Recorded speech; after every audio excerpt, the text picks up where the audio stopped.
ప్రభునందు మా ప్రియ స్నేహితులారా, సహోదరి సహోదరులారా, ప్రభువైన క్రీస్తు నామములో మీకు శుభములు తెలియజేసుకుంటున్నాం.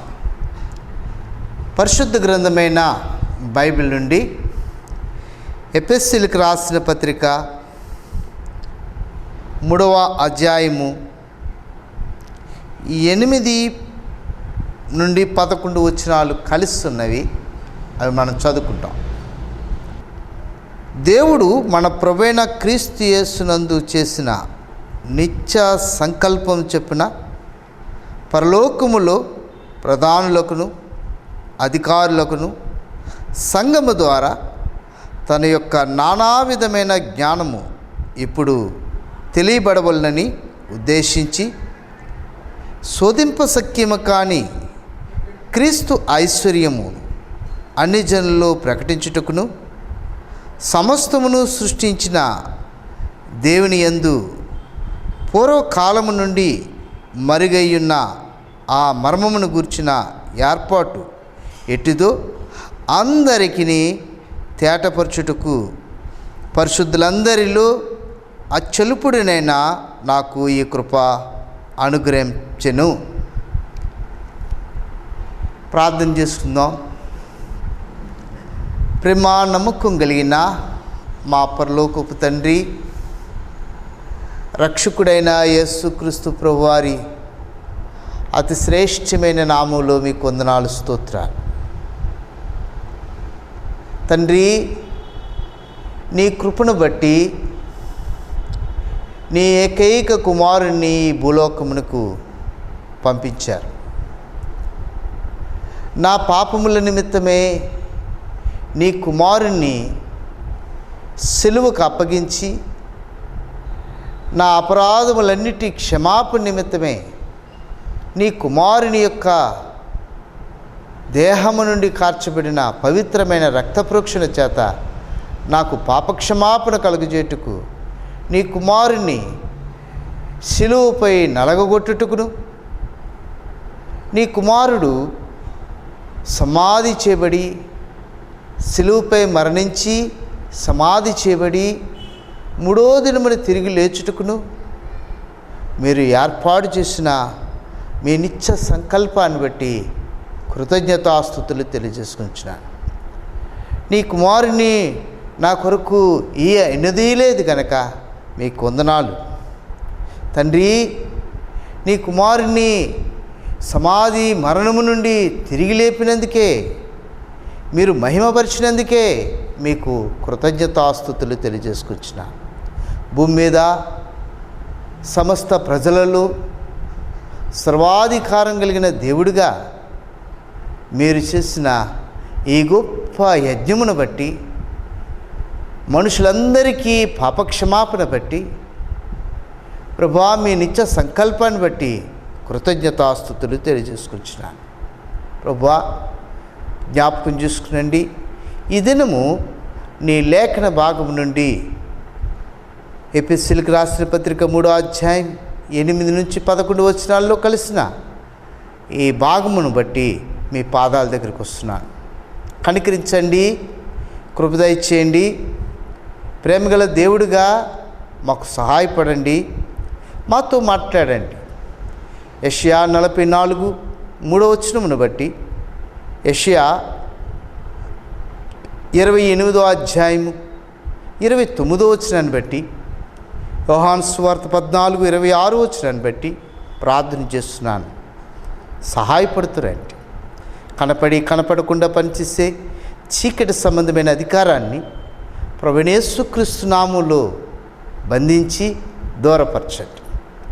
ప్రభువా, మీ స్వరమును వినే చెవులు, మీ స్వరమును విని గ్రహించే హృదయము మాకు అనుగ్రహించండి. ప్రభువా, మాలో ఏకాగ్రత దయచేయండి. నీ వాక్యమును మొదటి నుండి ఆఖరు వరకు దేవా స్పష్టంగా మేము విని గ్రహించుటకు మాకు సహాయపడుతురండి. అవును ప్రభువా, నాయన తండ్రి, మా ప్రాంత ప్రజలను రక్షించండి. అంతేకాదు ప్రభువా, యావత్ ప్రపంచం కొరకు ప్రార్థన చేస్తున్నాం. దేవా, 7 ఖండాలలో విభాగించబడి 242 దేశాలు ప్రభా భూమి మీద సమస్త ప్రజలను మీరే పుట్టించారు.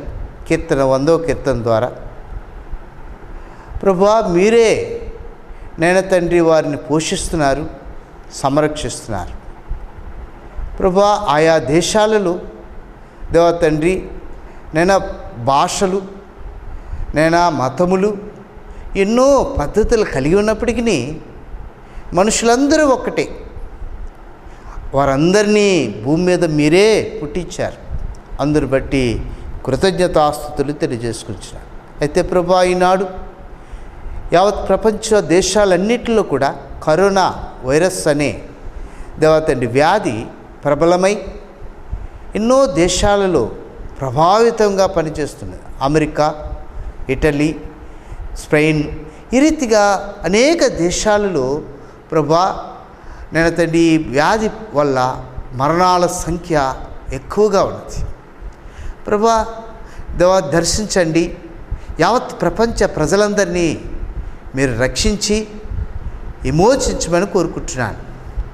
అనేకులకు అనగా ప్రపంచంలో ప్రతి మానవునికి నేను స్వస్థత కలగజేసి ఆరోగ్యం కొరకే సహాయం చేయండి. అవును ప్రభా, నేను కరువు, ఈ రీతిగా తెగులు దేవా తండ్రి తాండవిస్తూ మనుషుల జీవితాలని దాడి చేసి ప్రభా వాటి ద్వారా ఎంతో నష్టపోతున్న ప్రజలందరినీ కూడా రక్షించమని కోరుకుంటున్నాను. వారికి సహాయపడమని కోరుకుంటున్నాను.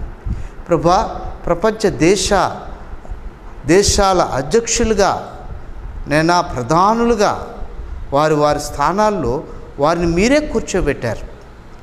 మీరిచ్చిన జ్ఞానము చొప్పున, మీరిచ్చిన ఆలోచన చొప్పున ప్రభా మీరు అనుగ్రహించిన సామర్థ్యాలు చొప్పున వారు పరిపాలన చేయగలుగుతున్నారు. కనుక ప్రభు మంచి పరిపాలన అందించుటకు మంచి దేవతండ్రి జ్ఞానమును అనుగ్రహించండి.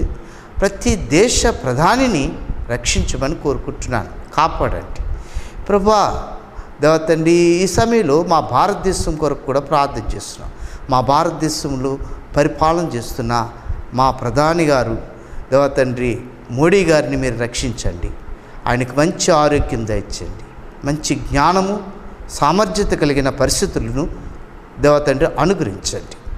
దేవా మా దేశంలో 30 రాష్ట్రాల ప్రజలు దేవతండ్రి నేను మోడీ గారు, వారి యొక్క మంత్రివర్గము దేవతండ్రి, ముఖ్యమంత్రులు, వారి మంత్రి మండలి దేవతండ్రి, ఈ రీతిగా నేను తండ్రి నేను మినిస్టర్స్ కలిగి ఉన్న పరిచర్లన్నిటిలో జ్ఞాపకం చేస్తాను. వారందరినీ కాపాడండి. మా ఆంధ్రప్రదేశ్ ముఖ్యమంత్రి గారిని కూడా మీరే దేవతండ్రి సంరక్షించండి, కాపాడండి. మంచి ఆరోగ్యం దయచేయండి దేవతండ్రి. మంచి జ్ఞానమునిచ్చి మంచి పరిపాలన మా ఆంధ్రప్రదేశ్ అంతా కూడా అందించబడుటకు సహాయపడుతురండి. కావలసిన ఆర్థిక సంబంధమైన స్తోమతలన్నింటినీ సమకూర్చండి ప్రభా దేవతండ్రి. మా ఆంధ్రప్రదేశ్ ప్రజలందరూ కూడా దేవతండ్రి నేను సమృద్ధిగా పోషించబడి సమృద్ధి అయిన క్షేమములో జీవించగలటకు సాయం చేయండి. మా ఆంధ్రప్రదేశ్పై దాడి చేస్తున్న ఈ యొక్క కరోనా వైరస్ను కూడా మీరే దూరపరిచి ప్రభా నిన్ను స్వస్థపరిచి యెహోవాను నేనే అని మీరు సెలవిచ్చారు కనుక ప్రభా ప్రజలందరినీ కూడా కాపాడమని కోరుచున్నాను. 13 జిల్లాల ప్రజలను కాపాడమని కోరుచున్నాను. మా తెలుగు సహోదరులు దేవతండ్రి తెలంగాణ దేవతండ్రి 31 జిల్లాల దేవతండ్రి నేను ప్రజలు కూడా జ్ఞాపకం చేసుకునండి ప్రభు. వారందరినీ కూడా మీరే స్వస్థపరచండి ఆరోగ్యం. ఈ రీతిగా ప్రపంచ యావత్తు ప్రజలందరినీ కూడా మీరే రక్షించమని కోరుకుంటున్నాను, కాపాడమని కోరుచున్నాను దేవతండ్రి. మీ యొక్క బలమైన హస్తాలకు అప్పచెప్పుకుంటున్నాం. మీ సహాయంని కోరుకుంటున్నాం ప్రభా. మా భారతదేశంలో బలహీనంగా ఉండిన రాష్ట్రాలను కూడా జ్ఞాపకం చేసుకునండి ప్రభా. వ్యాధి బాధల వల్ల మరణాల సంఖ్యలో పెరుగుతున్న పరిస్థితులు కూడా జ్ఞాపకం చేసుకురండి ప్రభా. మీ చిత్తమైతే దేవతండ్రి నేను పాజిటివ్ వచ్చిన కేసులన్నీ కూడా నెగిటివ్ రావటానికి కూడా మీరే సహాయపడుతురండి. మా ఆంధ్రప్రదేశ్లో దేవతండ్రి నేను ఆ యొక్క వైజాగ్ ప్రాంతం కొరకే ప్రార్థన చేస్తున్నాం. అక్కడ గ్యాస్ లీక్ అవటం వల్ల ప్రభా మనుషుల శరీరాలపై దాడి చేసిన విష ప్రభావము దేవా ఆరోగ్యాలు కొంత దెబ్బతిన్నవి, కొంతమంది మరణించారు ప్రభా. మరణించిన వారి కుటుంబాలకి ఆదరణ దయచేయండి ప్రభా. మిగిలిన వారందరికీ క్షేమం కలగజేయండి, ఆరోగ్యం దయచేయండి ప్రభా. అది ఎటువంటి పరిస్థితులకు దారి తీయకుండా ప్రభా వైజాగ్ ప్రాంతంలో నివాసం ఉంటున్న ప్రజలందరినీ కూడా కాపాడండి దేవా తండ్రి. క్షేమం కలుగుటకు సహాయపడండి. వందనాలు. ఆ వ్యాధి బారిన పడిన హాస్పిటల్లో ఉన్న ప్రభా ఆ ప్రాంత ప్రజలందరినీ కూడా మీరే స్వస్థపరచమని కోరుకుంటున్నాను. కనికరించండి, బలపరచండి. సర్వాధికారం కలిగిన దేవుడివి ప్రభా. ప్రపంచ యావత్తు కూడా ప్రజలందరినీ కూడా ప్రభుయేసుక్రీస్తు నామములో రక్షణ కలగజేయమని కోరుకుంటూ మా రక్షకుడును పాప విమోచకుడైన యేసుక్రీస్తు ప్రభువారి అతి శ్రేష్టమైన నామంలో స్తుతించి వేడుకుంటున్నాం తండ్రి. ఆమేన్. పాట సంఖ్య 21, కొత్తగా చేర్చబడిన పాటల్లో 21వ పాట పాడు. ప్రభు యేసుక్రీస్తు ఐశ్వర్యము శోధింప సఖ్యము కానిది. ప్రభు యేసుక్రీస్తు ఐశ్వర్యము శోధింప సఖ్యము కానిది. యుగ యుగముల నుండి తరతరముల నుండి, యుగ యుగముల నుండి తరతరముల నుండి మరుగై ఉన్నట్టి మర్మము, మరుగై ఉన్నట్టి మర్మము. ప్రభు యేసుక్రీస్తు ఐశ్వర్యము శోధింప సఖ్యము కానిది. ప్రభు యేసుక్రీస్తు ఐశ్వర్యము శోధింప సఖ్యము కానిది. దేవుని కృప మహదైశ్వర్యమే పాప క్షమాపణ మనకిచ్చెను. దేవుని కృప మహదైశ్వర్యమే పాప క్షమాపణ మనకిచ్చెను. ఆయన దయా సంకల్పమే మనలను స్వాచ్ఛముగా చేసెను. ఆయన దయా సంకల్పమే మనలను స్వాచ్ఛముగా చేసెను. హల్లెలూయా హల్లెలూయా హల్లెలూయా హల్లెలూయా హల్లెలూయా హల్లెలూయా హల్లెలూయా హల్లెలూయా. ప్రభు యేసుక్రీస్తు ఐశ్వర్యము శోధింప సఖ్యము కానిది. ప్రభు యేసుక్రీస్తు ఐశ్వర్యము శోధింప సఖ్యము కానిది. ఐశ్వర్యవంతుడు మన యేసు దరిద్రుడాయెను మన కొరకే. ఐశ్వర్యవంతుడు మన యేసు దరిద్రుడాయెను మన కొరకే. రిక్తునిగా తన్ను చేసుకొన్నాను, పరమును వీడి నరుడాయెను. రిక్తుడుగా తన్ను చేసుకొనెను, పరమును వీడి నరుడాయెను. హల్లెలూయా హల్లెలూయా హల్లెలూయా హల్లెలూయా హల్లెలూయా హల్లెలూయా హల్లెలూయా హల్లెలూయా. ప్రభు యేసుక్రీస్తు ఐశ్వర్యము శోధింప సఖ్యము కానిది. ప్రభు ప్రభు యేసు క్రీస్తు ఐశ్వర్యము శోధింప సఖ్యము గానిది. అల్పులము మన ప్రేమించెను, సంగములు అంగములుగా చేసెను. అల్పులము మనలను ప్రేమించెను, సంగములు అంగములుగా చేసెను. నీ ప్రేమ ఐశ్వర్యమెంత గొప్పది, వివరింప మాకు బుద్ధి చాలదే.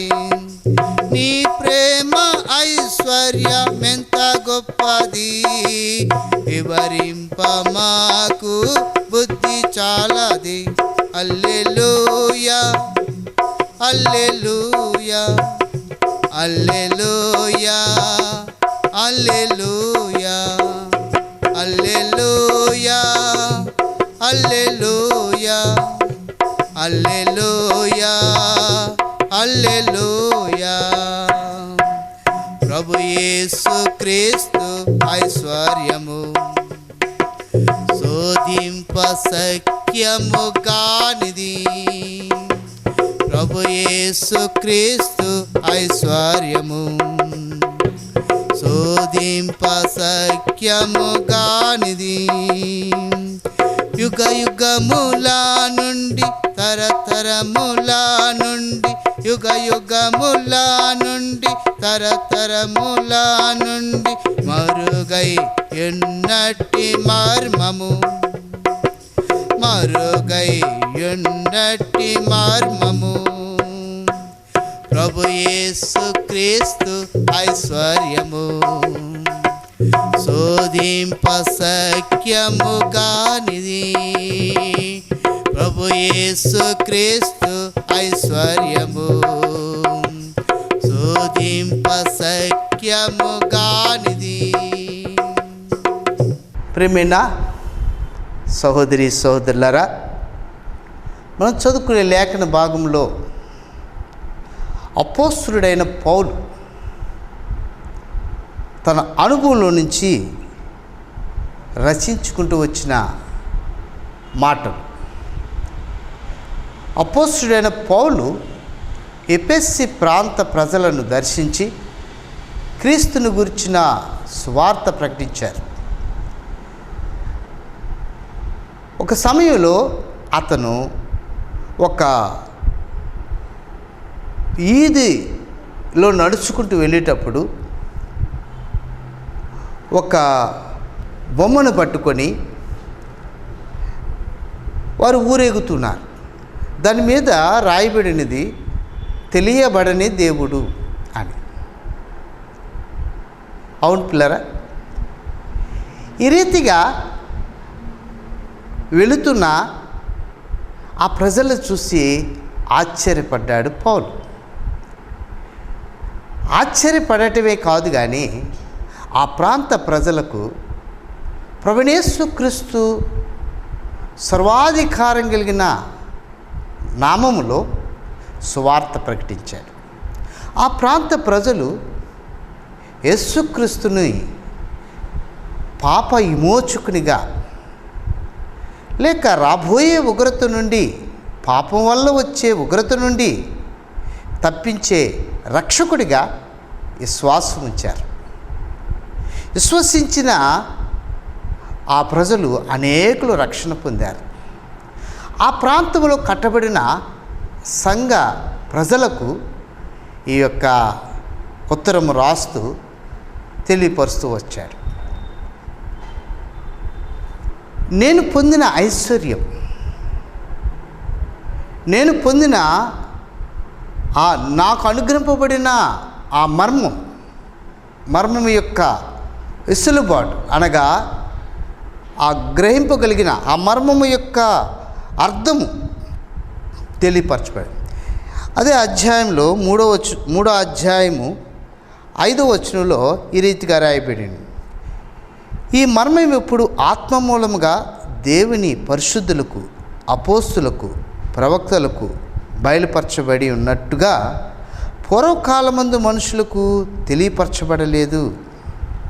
ఈ మర్మం ఏదనగా అన్యజనులు సువార్త వలన క్రీస్తునందు యూదులతో పాటు సమాన వారసులను ఒక్క శరీరమందలి సాటి అవయములను వాగ్దానములో పాలువారినై ఉన్నారనిదే మర్మం.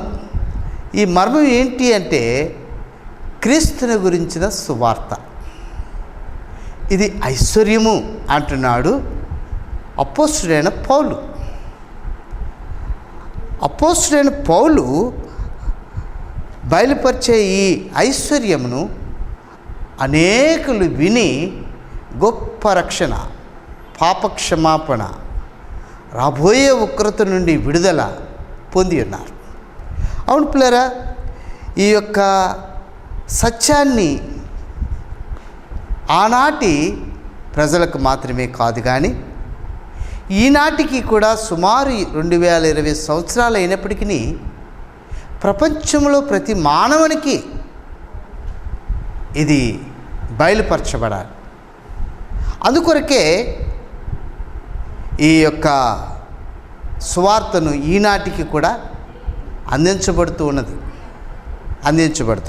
కనుక ఇక్కడ దేవుని వాక్యం తెలియపరచబడుతున్నది.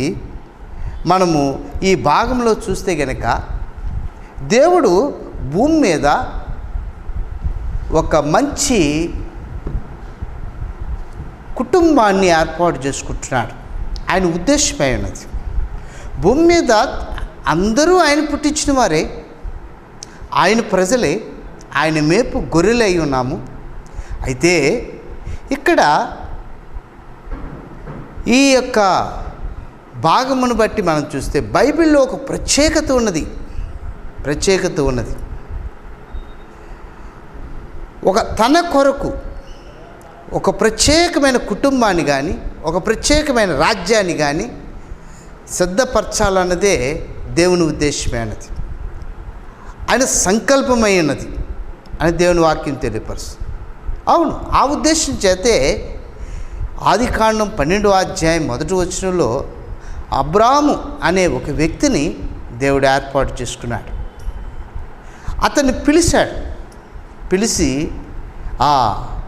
అతను ఏమన్నాడంటే, నేను నిన్ను ఆశీర్వదించి గొప్ప జనముగా చేసేది అన్నాడు. అవును పిల్లరా, అయితే అతని ఉద్దేశం ఏంటి అంటే కనుక ఆదికాండము 18వ అధ్యాయము 19వ వచనంలో ఈ రీతిగా రాయబడి ఉన్నది.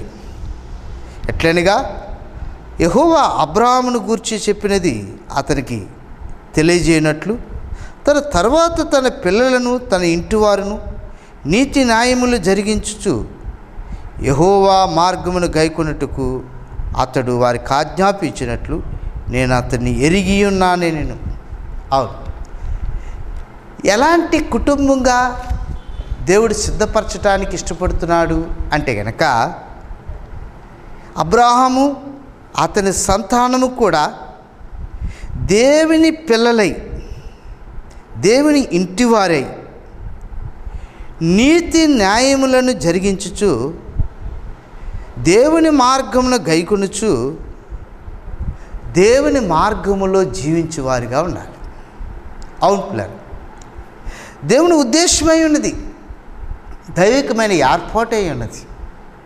అయితే ఆయన నిర్గమాకాండము 19వ అధ్యాయము 5-6 వచనాల్లో చూస్తే, కాగా మీరు నా మాట విని శ్రద్ధగా విని నా నిబంధనను అనుసరించి నడిచిన యెడల మీరు సమస్త జనుల్లో నాకు సుఖీయ సాంపాద్యమగుదురు.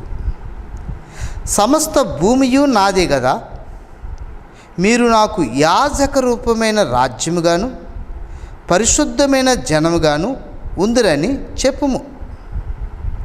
నీవు ఇశ్రాయేలుతో పలకవలసిన మాటలు ఇవే అని చెప్పగా, మోషేని పిలిచాడు దేవుడు.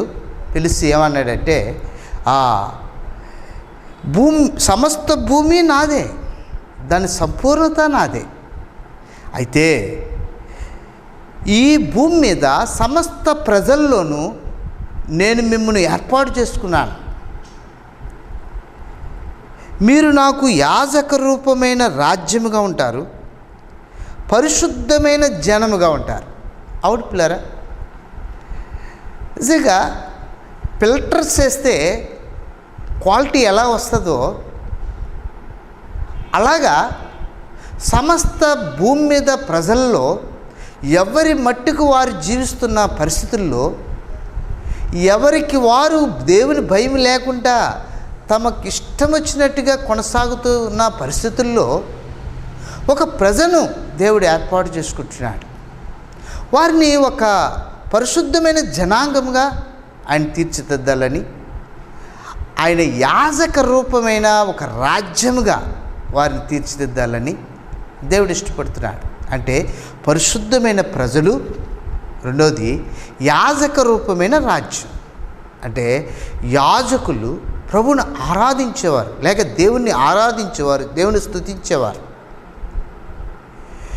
దేవుని ఆరాధించి దేవుని స్తుతించే ప్రజలు ద్వారా దేవుడు మహిమ పొందుతాడు. ఎందుకంటే కీర్తన గ్రంథము 50వ అధ్యాయము 23వ వచనం, స్తుతియాగము అర్పించువాడు నన్ను మహిమపరచుచున్నాడు. అవును, దేవుణ్ణి స్తుతించే యాజకత్వం కలిగిన మనుషులు కావాలి దేవుణ్ణి ఆరాధించడానికి. ఎందుకంటే ఆ యాజకత్వాన్ని నిలుపుకోలేకే అపవాదిగా మారి దేవదూతలు కింద పడ్డారు. గర్వించిన సాతానుడు కింద పడ్డాడు. అటు తర్వాత ఆ యాజకత్వం నుండి అతన్ని తీసివేయబడ్డది. ఇప్పుడు భూమి మీద మంటి మనుషుల ద్వారా దేవుడు తనకు ఒక యాజక రూపకమైన రాజ్యాన్ని స్థాపించుకుంటున్నాడు, సిద్ధపరచుకుంటున్నాడు దేవుడు. అందుకే ఇశ్రాయేలీల్ని, అనగా అబ్రహాములో నుండి ఇస్సాకుని తీసుకొచ్చాడు, ఇస్సాకులో నుంచి యాకోబుని తీసుకొచ్చి యాకోబుని ఇశ్రాయేలుగా మార్చాడు. ఇశ్రాయేలులో నుండి, ఇశ్రాయేలు అనబడిన యాకోబులో నుండి 12 గోత్రాల ప్రజలు తీసుకొచ్చాడు. 12 గోత్రాల ప్రజల్లో నుండి లెక్కింపశక్యము కాని గొప్ప సమూహాన్ని పుట్టించాడు. దేవుడు అబ్రహాముతో చేసిన వాగ్దానము ఈనాడు ఆ ఇశ్రాయేలులో నెరవేర్చుకుంటూ వస్తున్నాడు. ఇప్పుడు యాజక రూపమైన రాజ్యముగా సిద్ధపరచబడిన ఈ ఇశ్రాయేలు ప్రజలు కొన్ని దినాలకి దేవునికి వ్యతిరేకులయ్యారు. ఇర్మియా గ్రంథము 17వ అధ్యాయము మనం చూస్తే కనుక 17వ అధ్యాయం 2వ వచనంలో, యోధా పాపము ఇనుప గంటముతో రాయబడి ఉన్నది, అది వజ్రపు మొనతో లెక్కింపబడి ఉన్నది, అది వారి హృదయములనే పలకల మీద చెక్కబడి ఉన్నది, మీ బలిపీఠముల కొమ్ముల మీద చెక్కబడి ఉన్నది అని రాయబడి. ఇశ్రాయేలు ప్రజలు రాను ఎలా తయారయ్యారు, ఏ రీతిగా కలిసిపోయారు అంటే కనుక నిజంగా దేవుణ్ణి మరిచిన ప్రజలుగా అయిపోయారు. రెండోది, దేవుణ్ణి ఆరాధించవలసింది ఈ ప్రకృతిని, దేవుడు సృజించిన వాటిని ఆరాధించడం ప్రారంభించారు. తమకిష్టం వచ్చినట్టుగా ఎవరికి తోసిన మార్గంలో వారు మరలా వెళ్ళిపోయారు. నిజంగా ప్రభు ఉద్దేశం ఏమిటి అంటే కనుక తన కొరకు భూమి మీద ఒక ప్రజను సిద్ధపరచుకోవాలి. వారు దేవుని ఆరాధించే యాజకత్వ రాజ్యముగా ఉండాలి, దేవుడి ఉద్దేశం అది. కానీ ఏర్పాటు చేసుకున్న మనుషులు కూడా ఏం చేయబడ్డారంటే తొలగిపోయారు. దేవునికి దూరస్తులయ్యారు. దేవుని నామానికి ఏమాత్రము మహిమ చెల్లించేవారిగా కాకుండా వారు తయారైపోయారు. అందుకే ఆ యెషయా గ్రంథములో దేవుడు ఆ మాట మాట్లాడుతున్నాడు. యెషయా గ్రంథము 42వ అధ్యాయము 8వ వచనం, నేను యెహోవాను నేనే, ఇదే నా నామం, మరి ఎవనికి నా మహిమను నేను ఇచ్చువాడును కాను, నాకు రావలసిన స్తోత్రములను ఎవరికి చెందనివ్వను. అవును పిల్లరా, ఆయన మరి దేనికి చెందనివ్వడు. ప్రకృతికే కానీ, ఒక మనిషికే కానీ, ఒక ప్రతిమకే కానీ మరి దేనికి చెందనివ్వడు. ఎవరికి రావాల్సిన మహిమను? ఆయనకు రావాల్సిన మహిమ మరి ఎవ్వరికీ కూడా ఆయన చెందనివ్వరు. కనుక ఆయన మహిమ ఆయనకే చెల్లబడాలి. గనుక దేవుడు ఒక గొప్ప ఉద్దేశాన్ని కలిగి ఆయన ఈ లోకంలోనికి తన ఉద్దేశం నెరవేర్చబడటానికి మరొక గొప్ప రాజ్యాన్ని కట్టబోతున్నాడు. ఇశ్రాయేలీయులతో కట్టాలనుకున్న ఆయన రాజ్యము ఇప్పుడు తన కుమారుడైన యేసుక్రీస్తు ద్వారా కట్టడానికి తండ్రి అయిన దేవుడు ఇష్టపడుతున్నాడు. అందుకే ముందుగానే ప్రణాళికలో ఉండిన ఆ దైవ కుమారుడు మానవ కుమారుడిగా ఈ భూలోకానికి దిగి వచ్చాడు. ఆయన వచ్చి ఆయన మనుషులందరి కొరకు పాపక్షమాపణ కార్యమును నెరవేర్చినాడు. అందుకే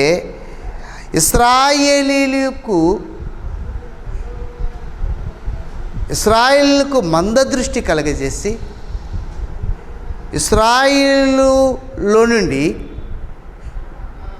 గొప్ప ఆశీర్వాదాన్ని ప్రపంచానికి అందజేస్తున్నాడు.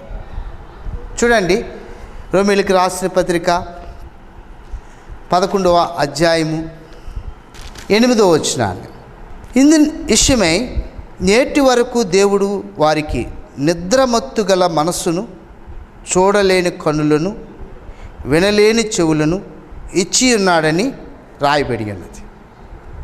పిల్లరా, ఇశ్రాయేలీయులకి నిద్రమత్తు గల మనస్సు దేవుడు అనుగ్రహించాడు. వినలేని చెవులు వారికి ఇచ్చాడు. చూడలేని కన్నులు వారికి ఇచ్చాడు. అవును, నిజంగా ఈనాడు ప్రపంచంలో ప్రతి మనిషి పరిస్థితి కూడా ఆత్మీయంగా ఇలాగే ఉన్నది.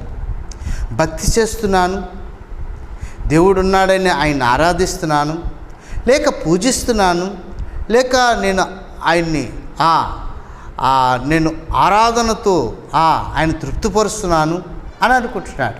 కానీ మనిషి ఎలాగా ఆయన్ని ఆరాధించాలి,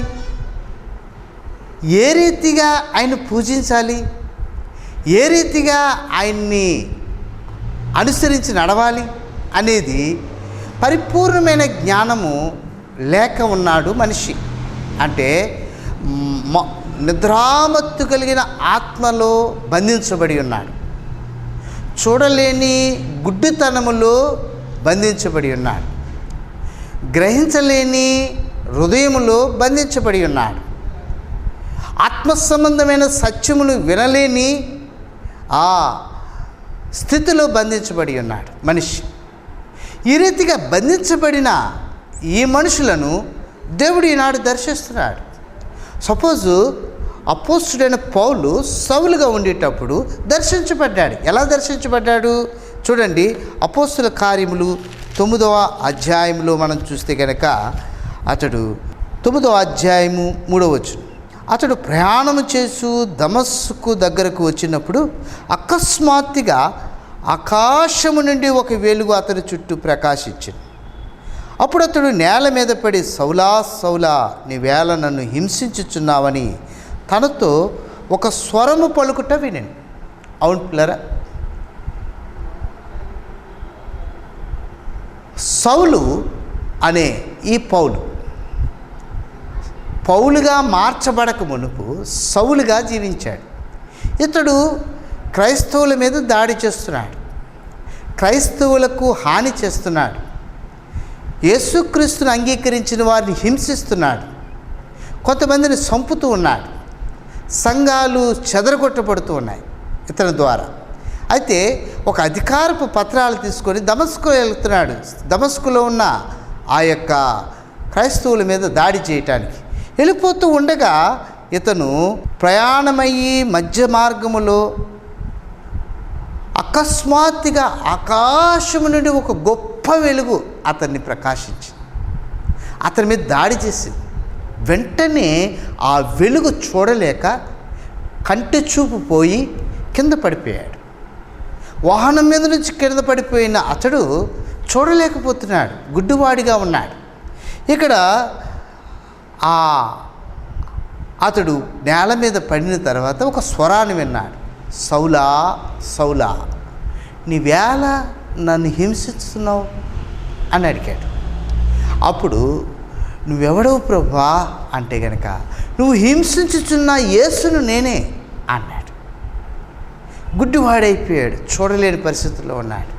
ఆ వెలుగు చూసి అతని కంటి చూపు పోగొట్టుకున్నాడు. అతన్ని చూడలేరు. అయితే ఇక్కడ తెలియపరచబడుతున్న మాట ఏంటంటే, అతని కంటి చూపు పోయింది. అప్పుడు అతడు నేనేం చేయాలి అని అడిగేటప్పుడు, నువ్వు దమస్కునికి వెళ్ళు, నువ్వేం చేయాలో నేను చెప్తాను అని చెప్పాడు. కొంతమంది అతన్ని తీసుకుని వెళ్ళి దమస్కులో పెట్టారు.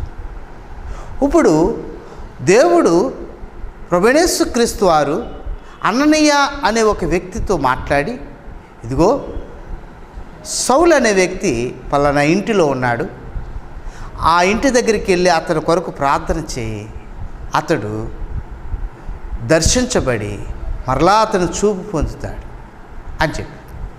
అటు తర్వాత అతడు కలిగి ఉన్న 15వ వచనం, 9వ అధ్యాయం 15వ వచనం, అందుకు ప్రభు నువ్వు వెళ్ళుము, అన్యజనుల ఎదుట, రాజుల ఎదుట, ఇశ్రాయేలు ఎదుట నా నామం భరించుటకు ఇతడు నేను ఏర్పరచుకున్న సాధనమై ఉన్నాడు.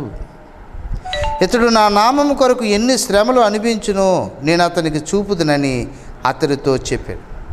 ప్రియమైన సహోదరి సహోదరులరా, పౌలు జీవితం అక్కడితో ఆగిపోలేదు, కానీ అతని జీవితంలో నలిగిపోయాడు.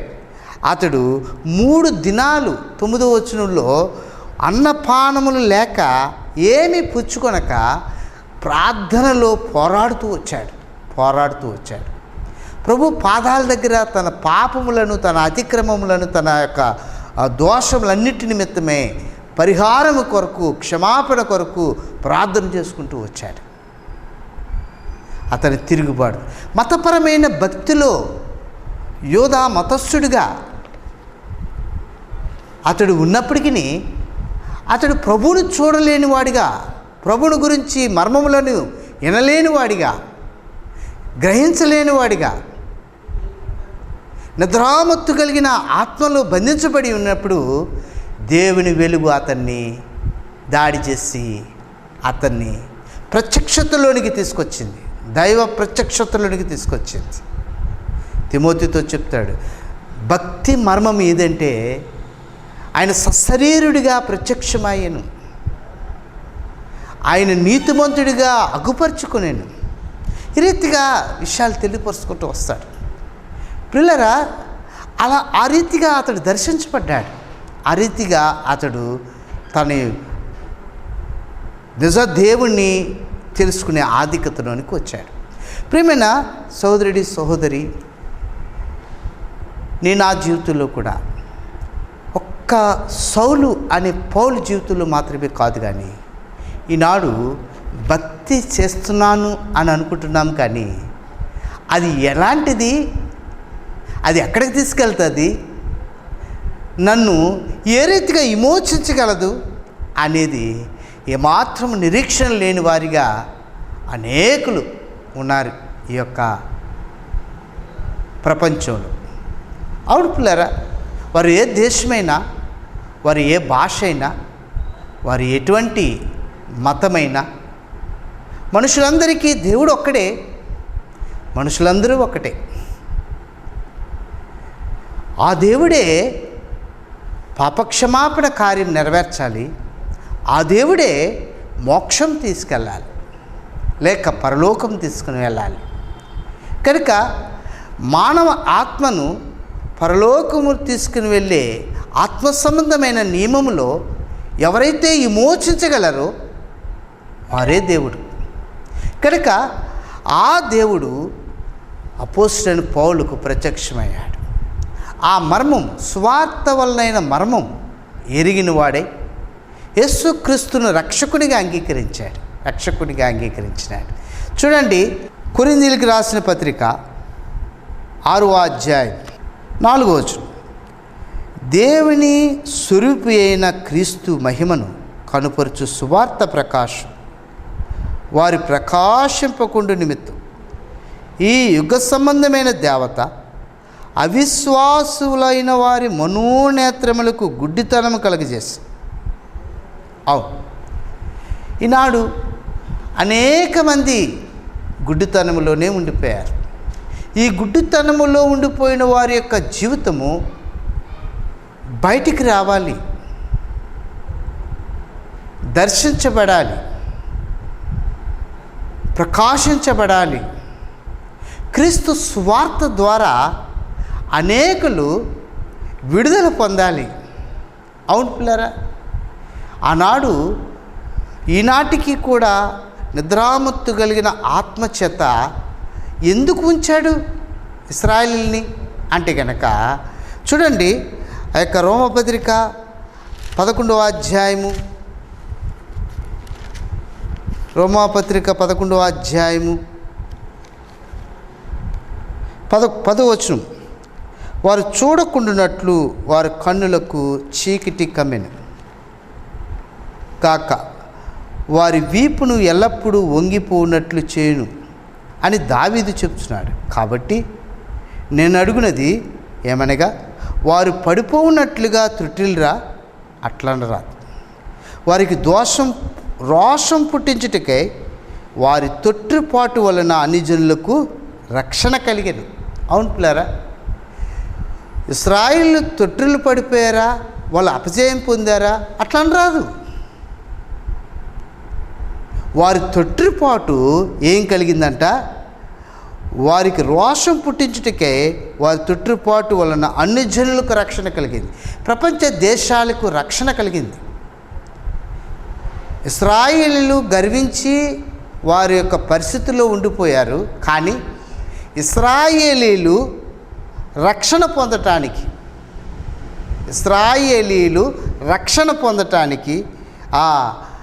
అవకాశం లేనప్పుడు వారి తొట్టిపాటు అన్ని జనులందరికీ రక్షణ కలిగింది. అంతేకాదు వారి తొట్టిపాటు లోకమునకు ఐశ్వర్యమును కలిగింది. వారి క్షీణదశ అన్ని జనులకు ఐశ్వర్యమును అయిన ఎడల వారి పరిపూర్ణత ఎంత ఎక్కువగా ఐశ్వర్యమగును. అవును, పౌలు ఏమంటాడంటే ఇక్కడ ఇశ్రాయేలు యొక్క తొట్టిపాటు అన్ని జనులకు ఐశ్వర్యం కలిగింది, రక్షణ కలగటానికి కారణమైంది. అయితే వారి తొట్టిపాటు లోకమునకు ఐశ్వర్యం కలిగింది, వారి క్షీణదశ అన్ని జనులకు ఐశ్వర్యం కలిగింది. అయితే వారు పరిపూర్ణులైతే ఈ లోకమునకు, ఈ ప్రపంచానికి ఇంకెంత పరిపూర్ణత కలుగును. అవును పిల్లరా, ఇప్పుడు దేవుడు ప్రభువైన యేసు క్రీస్తు అని తన కుమారుని ద్వారా తండ్రి అయిన దేవుడు ఒక రాజ్యాన్ని కడుతున్నాడు. ఆ రాజ్యానికి ప్రపంచ నలుమూలల నుండి అనేకులను పిలుస్తున్నాడు. అందుకే ఆ యొక్క ఐశ్వర్యము ఎంతమందికి ఇవ్వటానికి దేవుడు ఇష్టపడుతున్నాడు అంటే కనుక కొలస్సీలకు రాసిన పత్రిక 1వ అధ్యాయము 12వ వచనం మధ్యలో నుంచి చదువుతున్నాను. ఆయన మహిమ శక్తిని బట్టి సంపూర్ణ బలముతో బలపరచబడవలనియు తేజోవసులైన పరిశుద్ధుల స్వాస్థ్యం పాలివారముగుటకు మనలను పాత్రులుగా చేసిన తండ్రికి మీరు కృతజ్ఞతాస్తుతులు చెల్లింపవలననియు దేవుని బతిమాలుచున్నాను. అవును, తండ్రి అయిన దేవుడు తన కుమారుడని యేసుక్రీస్తు ద్వారా అనేకులను తన శక్తితో అనేక మందిని పరిశుద్ధులుగా చేస్తున్నాడు, పాపము నుండి శాపము నుండి విడిపిస్తున్నాడు. అంతేకాదు, ఇప్పుడు ఎంతమంది అయితే తన యొద్దకు వస్తున్నారో వారందరినీ ఆయన మనలను అంధకార సంబంధమైన అధికారంలో నుండి విడుదల చేసి తాను ప్రేమించిన తన కుమారుని యొక్క రాజ్య నివాసులుగా చేసింది. ఆ కుమారుని యందు మనకు విమోచనము అనగా పాపక్షమాపణ కలుగుచున్నది. ఆయన అదృశ్య దేవుని స్వరూపి అయి సర్వ సృష్టికి ఆది సంభూతుడై ఉన్నాడు. అవుట్లరా, ఇప్పుడు తన కుమారుని ద్వారా ఒక రాజ్యాన్ని కడుతున్నాడు. ఆ రాజ్యానికి మనలందరినీ వారసులుగా చేస్తున్నాడు. మనలందరినీ కూడా ఆహ్వానిస్తున్నాడు. తన కుమారుని రాజ్య నివాసులుగా చేయటానికి అంధకార సంబంధమైన అధికారంలో నుండి మనలను విడిపిస్తున్నాడు. అవుట్ప్లేర్ ఈ యొక్క అధికారంలోనికి, ఈ ప్రత్యక్షతలోనికి మనల్ని పిలుస్తున్న దేవుడు ఐదంతలుగా క్రీస్తుతో పాటు తన కుమారుడైన యేసుక్రీస్తుతో పాటు ఎవరైతే సహా కుమారులుగా ఉండటానికి ఇష్టపడుతున్నారో వారందరికీ కూడా ఈ రాజ్యాన్ని దేవుడు ఇవ్వటానికి ఇష్టపడుతున్నాడు. అక్కడ వ్యాధి లేదు, అక్కడ దుఃఖము లేదు, అక్కడ ఆకలి లేదు, అక్కడ దాహము లేదు. ఆత్మ సంబంధమైన రాజ్యం అది, పరలోక రాజ్యం అది. ఈ రాజ్యాన్ని ఎవరి ద్వారా కడుతున్నాడు దేవుడు? తండ్రి అయిన దేవుడు అంటే తన కుమారుడైన యేసుక్రీస్తుతో కడుతున్నాడు. ఎలా కడుతున్నాడు అంటే కనుక ప్రభువైన యేసుక్రీస్తు ఆయన సిలువలో మరణించాడు. ఇప్పుడు ఈ రాజ్య సంబంధి అయిన మనిషి కూడా ప్రభువైన యేసుక్రీస్తుతో పాటు మరణించాలన్నది తండ్రి యొక్క ఉద్దేశమైనది. అవును పిల్లరా, రోమీయులకు రాసిన పత్రిక 6వ అధ్యాయంలో ఆ విషయాన్ని మనం చూస్తాం.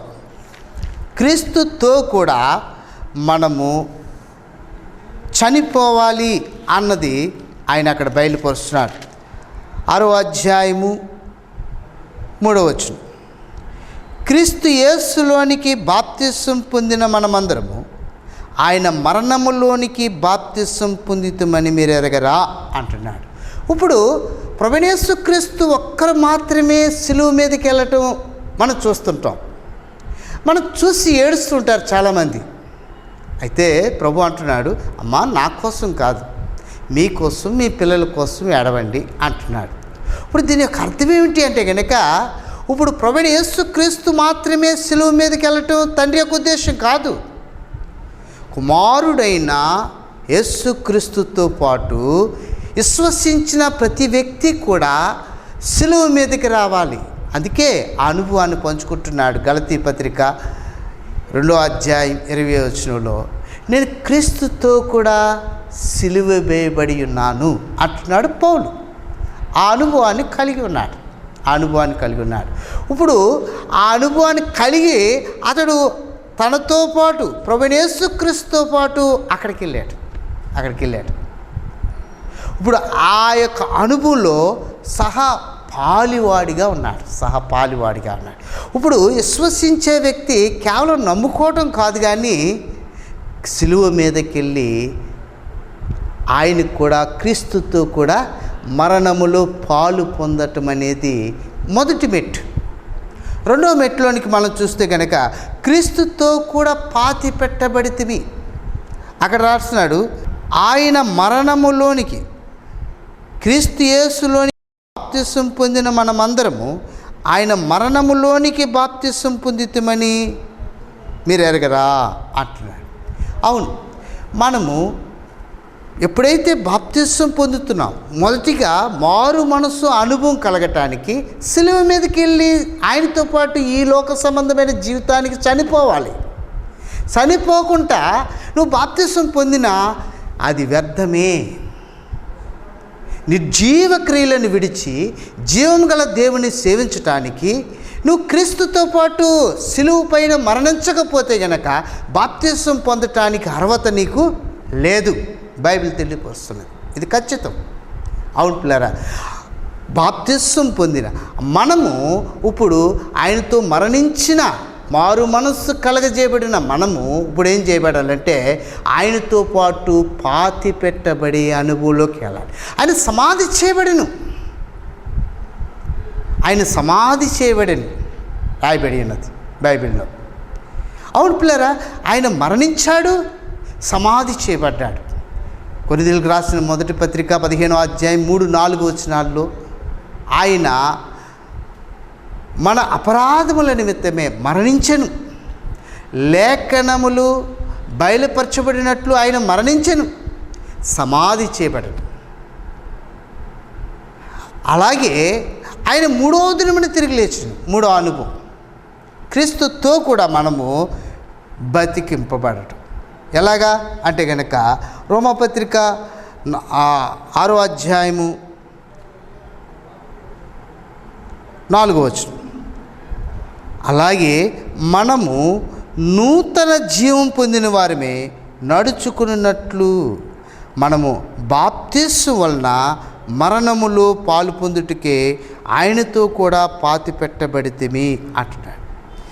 కాబట్టి తండ్రి మహిమ వలన క్రీస్తు మృతుల్లో నుండి ఎలాగ లేపబడినో అలాగే మనమును నూతన జీవం పొందిన వారమే నడుచుకున్నట్లు మనము కూడా ప్రభువైన యేసు క్రీస్తుతో పాటు తిరిగి లేపబడిన వారు.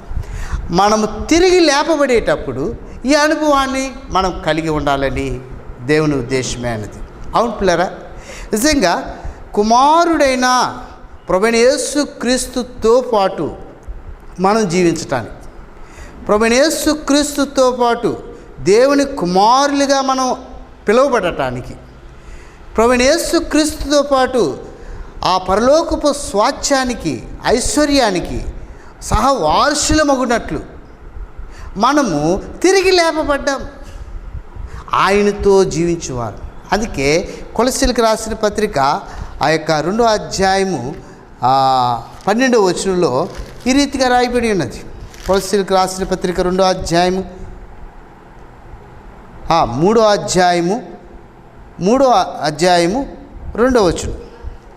పైనున్న వాటి మీదనే కానీ భూ సంబంధమైన వాటి మీద మనసు పెట్టకుడి, ఎలాగనగా మీరు మృతి పొందితిరి, మీరు చనిపోయారు. రెండవది, మీ జీవం క్రీస్తుతో కూడా దేవుని యందు దాచబడి ఉన్నది. అవును పిల్లరా, విజయం కొరకు, మన విజయం కొరకే ప్రభువైన యేసుక్రీస్తు వారు తిరిగి లేచారు మనతో జీవించటానికి. రెండవది, మనం క్రీస్తుతో కలిసి ఆయన జీవములో పాలివారిగా జీవించిన నిమిత్తమే మన జీవము ఆయన జీవముతో కలిసి జీవించబడుతూ ఉన్నది. అందునిమిత్తము మనము 3వ దినమున తిరిగి లేచిన అనుభవం, ఆయన పునరుద్ధాన శక్తి అనుభవంలో ఐక్యము గలవారమై ఉన్నాము.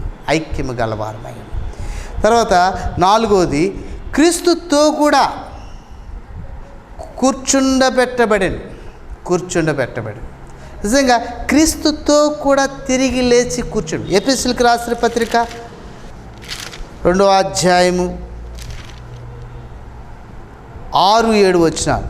క్రీస్తు యేసునందు ఆయన మనకు చేసిన ఉపకారము ద్వారా అత్యధికమైన తన కృపామహిమకు మహదైశ్వర్యమును రాబో యుగములలో కనుపరచు నిమిత్తం క్రీస్తు యేసునందు మనలను ఆయనతో కూడా లేపి పరలోకమందు ఆయనతో కూడా కూర్చుండబెట్టండి.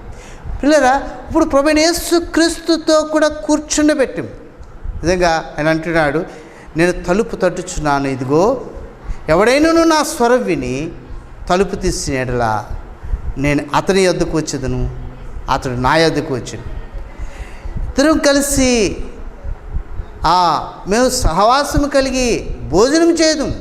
రెండవది, నేను నా తండ్రితో కూర్చున్న ప్రకారంగా నా యందు విశ్వాసం ఉంచి జయించిన వ్యక్తిని నాతో కూడా కూర్చుండబెట్టుకుందును నా సింహాసనం మీద అంటున్నాడు.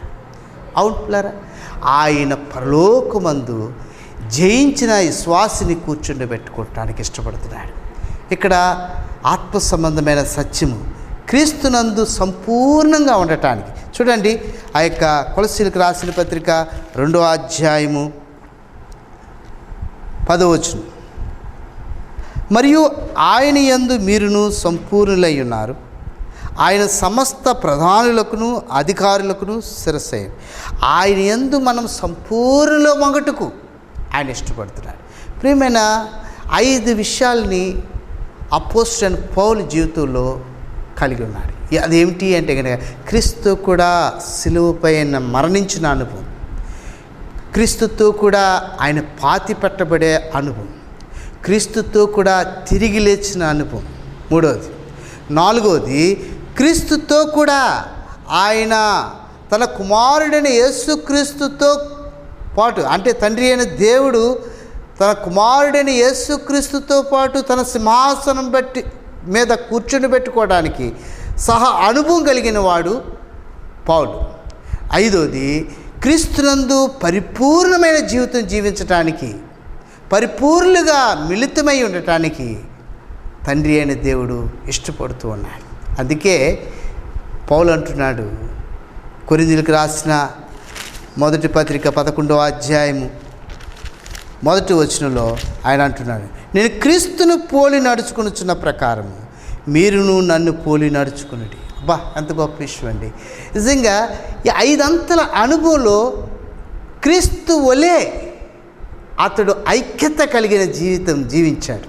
అందుకే అతనికి ఏమని బిరుదిస్తున్నాడంటే, ప్రకటన గ్రంథం 21వ అధ్యాయం 7వ వచనంలో ఈ రీతిగా రాయబడి ఉన్నది, జయించువాడు వీటిని స్వతంత్రించుకొను, నేను అతనికి దేవుడినయ్యుందును, అతడు నాకు కుమారుడయ్యుండును అంటాడు.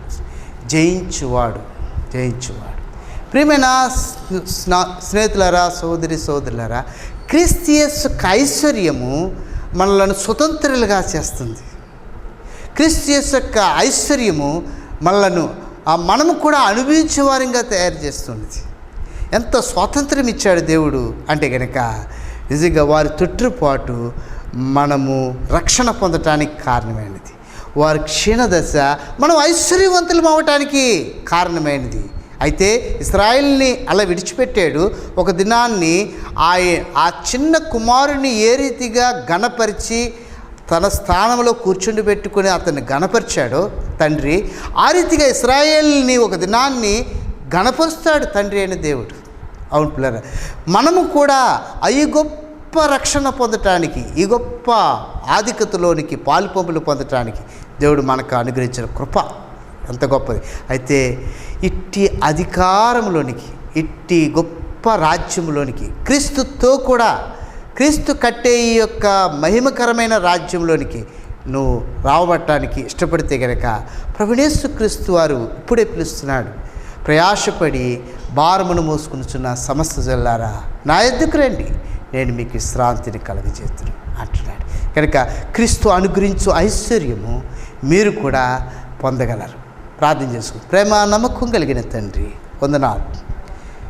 వాక్యం మీది మీరు మాట్లాడారు ప్రభువా, వినిన వారిలో విశ్వాసం కలగజేసి రక్షణ కలగజేసి అనేకులు ఆదరించబడి ధైర్యపరచబడి నిశ్చలమైన శాశ్వతమైన యుగయుగాలు నిలిచిపోయే ఆ పరలోక రాజ్యమునకు వారసులు ఒకటుకు సహాయపడమని పరిశుద్ధాత్మ దేవ మీరు కార్యం నెరవేర్చమని యేసు నామమున స్తుతించి వేడుకొంచున్నాం తండ్రి. ఆమేన్.